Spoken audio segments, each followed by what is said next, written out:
Today we need to get into people saying that RM's staff needs to be fired. We also need to get into accusations of the Come Back to Me music video being stolen from a specific idol and what is going on with that. And then we have RM and BTS being blocked in the US. So hey Dumplings, it's Dave Desai. Hater or not, make sure you subscribe with the notification bell on. Make sure you join us fangirling on Patreon with some free content on Saturdays now, and let's go.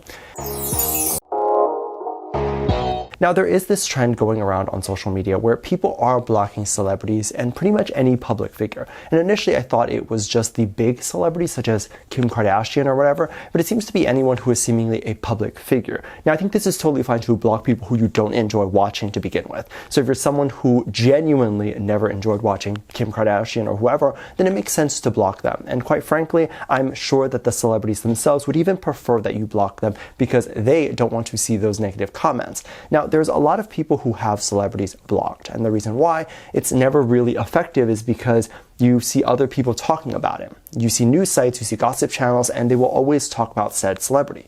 However, you can choose to ignore those videos too. And the reason why these celebrities even have a platform is because people are watching them. So if you're uninterested, then sure, block them. But I don't understand this current trend of just blocking people just to block them.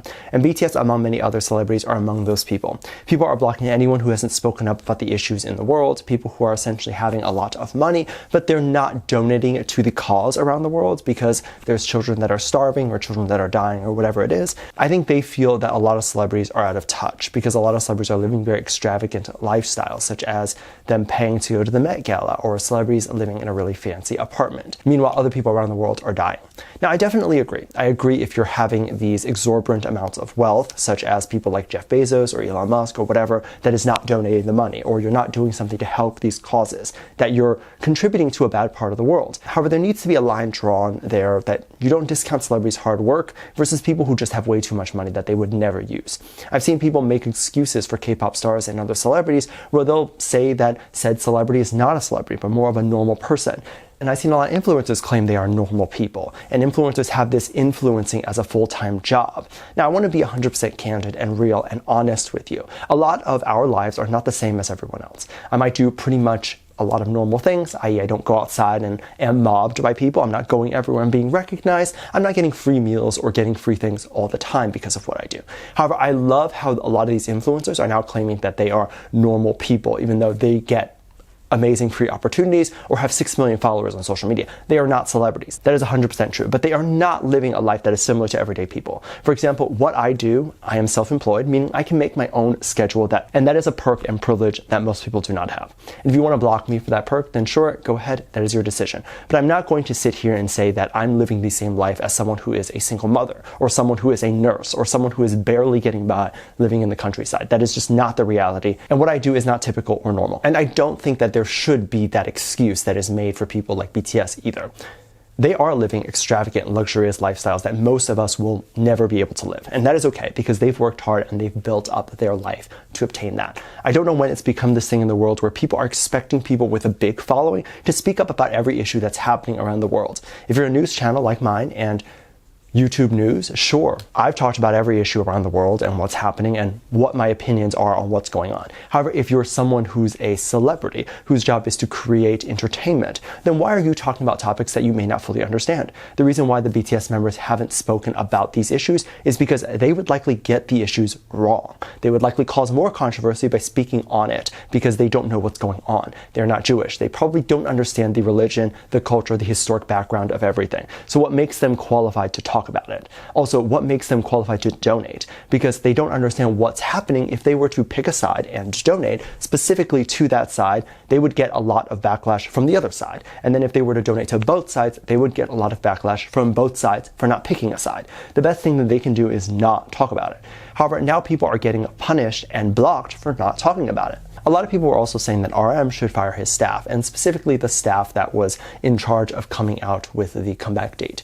Now, if you're not aware, RM's comeback aligned with New Jeans' comeback as well. In case you don't know how this happened, and how two artists from the same label would even have the same comeback date. Let me talk about it, because this was addressed and this concern was addressed a long time ago, well before RM's comeback even happened. So people must have forgotten, or a lot of people just didn't hear the original explanation. Basically, two people in the same label that maybe are a part of two different subsidiaries in the label can come up with their own comeback dates independent from each other, and then they will discuss with the higher-ups to see if there's any overlap. If there is overlap there, they'll talk to both and see if they can change dates for either of them. And in this case, both of them decided that it was fine for the comeback date to be on the same day.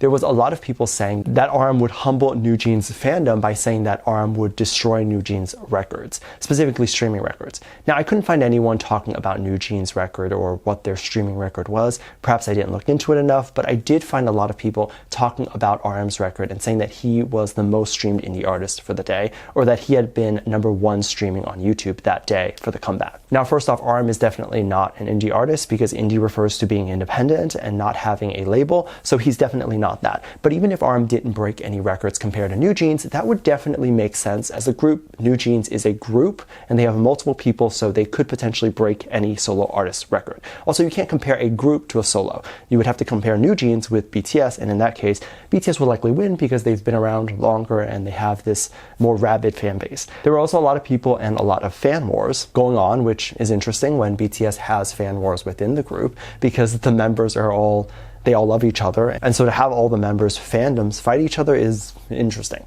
There are some people saying that RM stole these ideas, that RM's music video looks very similar to V's. Now, of course, I don't know which one of V's music videos they would think was copied, but they think that the overall concept was just copied because V had this indie feel in his comeback. Now, this is the part that I think is a little bit annoying because his music isn't indie and neither is V's. It's just not.